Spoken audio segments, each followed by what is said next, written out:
ফাল্গুন মাস, তারিখটা ঠিক মনে নেই, তবে সময়টা ছিল দুপুর বেলা।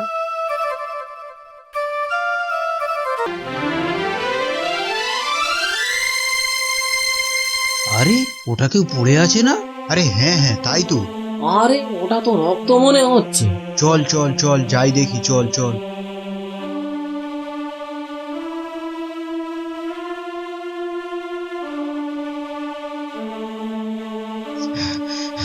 জেঠিমা জেঠিমা, ওইখানে। ওগো শুনছো? শিগগির এসো।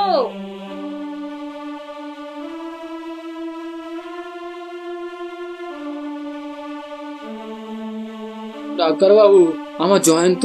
I am sorry to say, আপনার ছেলের জীবনের আশা খুবই কম।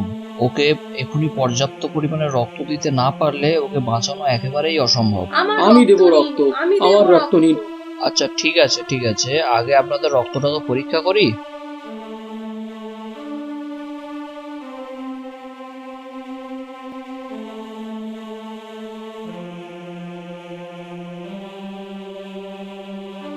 আপনাদের কারো রক্তের গ্রুপ রোগীর রক্তের গ্রুপের সঙ্গে মিলল না। আর যদি বাড়িতে কেউ থাকে তাকে নিয়ে আসুন, দেখি চেষ্টা করে যদি তার রক্তের গ্রুপ মেলে। ঠিক আছে, আমি এখনই যাচ্ছি।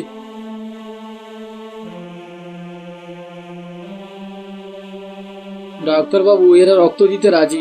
আপনি যদি আসুন, আপনারা এদিকে আসুন।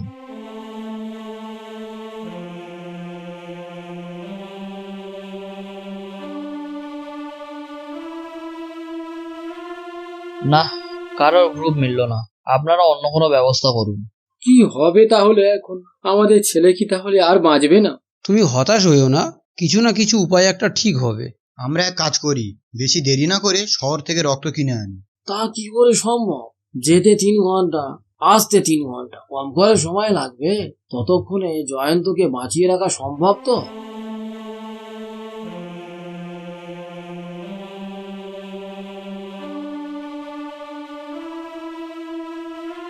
রবি, তুই ঘটনাটা শুনেছিস? সব শুনেছি মা। সব শুনেও তুই এখনো হাত পা গুটিয়ে বসে আছিস? রবি জয়ন্তর সঙ্গেই পড়ে, ওরা দুজনেই দ্বাদশ শ্রেণীর ছাত্র। এই সময় তোর তো সেখানে সবার আগে যাওয়া উচিত ছিল। চলে যায় এখনই সেখানে। সেবার তোদের স্কুলে রক্তদান শিবির হয়েছিল। তুই আর তোর বন্ধু জয়ন্ত সেদিন একসাথে রক্ত দিলি। বাড়ি ফিরে এসে তুই বললি, মা, আমার আর জয়ন্তর রক্তের গ্রুপ 1। তাহলে তোর রক্ত পেলে জয়ন্ত তো এ যাত্রায় বেঁচে যেতে পারে। যা যা, এক্ষুনি তুই চলে যা, ডাক্তারকে সব কথা বলে রক্ত দিয়ে তোর বন্ধুর প্রাণ বাঁচা। যা যা, আর দেরি করিস না। তা বোধহয় এখন আর সম্ভব নয় মা। তুমি তো ঘটনাটি সবই জানো, তাও কেন ব্যাপারটা বুঝতে চাইছো না? দেখ রবি, এখন ওসব নিয়ে ভাববার সময় নয়। ওসব কথা পরে ভাবলেও চলবে। এখন শুধু তাড়াতাড়ি গিয়ে রক্ত দিয়ে জয়ন্তকে বাঁচাতে হবে, ব্যাস।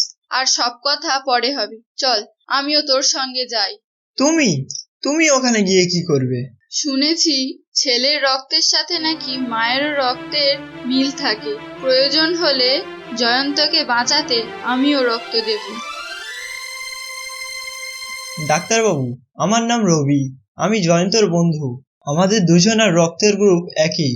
আপনি আমার রক্ত নিয়ে ওকে বাঁচান। ঠিক আছে, এদিকে এসো। ডাক্তারবাবু, আমি রবির মা, আমিও রক্ত দিতে চাই। ঠিক আছে, যদি লাগে তাহলে আপনাকে ডেকে নেব, কেমন?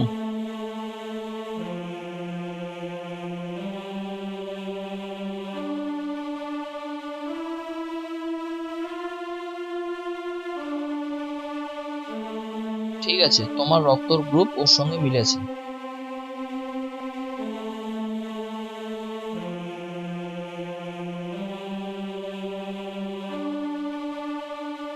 আপনিও আসুন, আপনার রক্তও লাগবে, একবার পরীক্ষা করে নিন।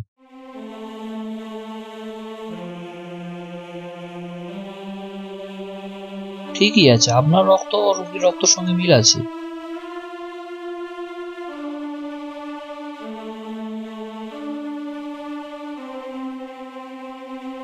জয়ন্তর বিপদ পুরোপুরিভাবে কেটে গেছে, আর কিছুদিনের মধ্যেই ও সুস্থ হয়ে হেঁটে বাড়ি ফিরে যেতে পারবে।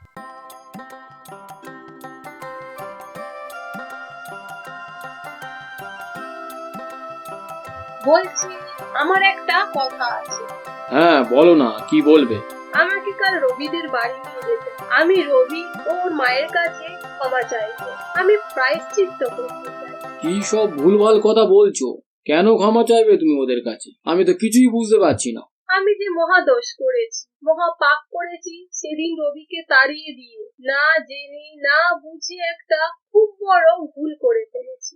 আরে বাবা, কি করেছো সেটা খুলে না বললে আমি বুঝতে পারবো কি করে, বলো তো? আজ থেকে প্রায় 5 বছর আগের ঘটনা।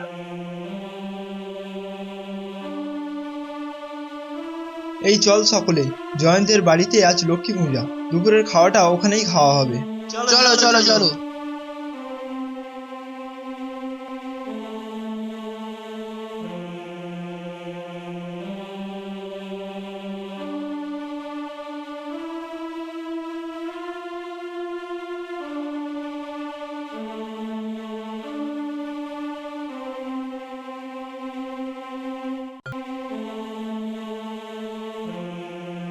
আরে আরে আরে, কি করছিস বাবা জয়ন্ত?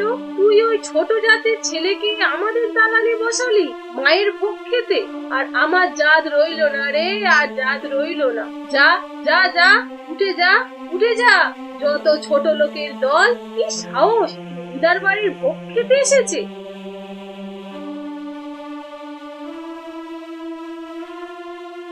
ঘটনাটা জয়ন্ত, আমি আর তোর বন্ধুরা ছাড়া কেউ জানতো না। কিন্তু দেখো, ওরা সেসব অপমানের কথা ভুলে হাসি মুখে এসে রক্ত দিয়ে আমাদের ছেলের প্রাণ বাঁচিয়েছে। বিপদের দিনে আত্মীয় বন্ধুর মতো আমাদের পাশে এসে দাঁড়িয়ে। যাবে মানে নিশ্চয়ই যাবে। ওরা যা করেছে আমাদের জন্য, তা ভাবলে আমাদের সকলের বুক গর্বে ভরে ওঠে।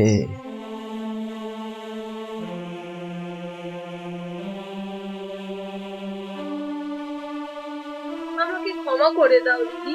জাত পাত কুসংস্কার আমাকে এতদিন অমানুষ করে রেখেছিল। আমাকে ক্ষমা করে দাও। যা ঘটে গেছে তা দুর্ঘটনা, সেসব কথা আমাদের সকলকে ভুলে যেতে হবে। এখন থেকে এই গ্রামের সকল মানুষকে আমাদের পরিবারের সদস্য বলে ভাবতে হবে। আমরা যে সকলে মানুষ, আর এই মানুষের বেশ ধরে অমানুষ হয়ে কেন থাকবো? রবি আপনাদেরই ছেলে, ওকে আশীর্বাদ করুন। আর জয়ন্ত আমাদের ছেলে। আমরা তোমাদের জন্য, তোমরা আমাদের জন্য, আমরা সকলে সকলের জন্য। এই কথাটা সবাইকে মেনে নিতে হবে।